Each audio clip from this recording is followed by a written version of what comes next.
Hej, nu skal I huske, at den aller sidste dag, I kan købe på webshoppen, det er den 30. marts. Butikken, der har vi åbent den 31. Og der er I alle sammen velkommen. Vi giver et lille glas. Og der er selvfølgelig 50% rabat på hele muligheden. Og mandag den 3., tirsdag den 4. og onsdag den 5. april, der er vi også åbent.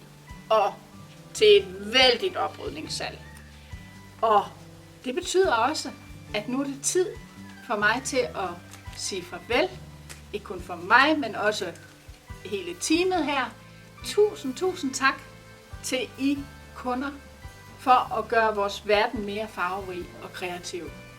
Tak for, at I er så venlige mod hinanden og imod os, for jeres loyalitet imod os igennem alle de her år.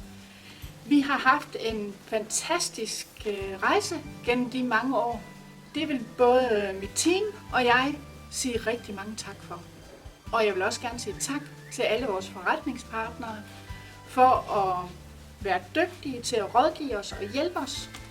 Uden det havde det mange ting været svært, og det er dejligt, at der er mennesker, der gerne vil hjælpe altid. Der synes jeg, vi har været rigtig heldige. Jeg håber, I bliver ved med at være kreative og nyde at arbejde med papir. Farvel og møgen herfra.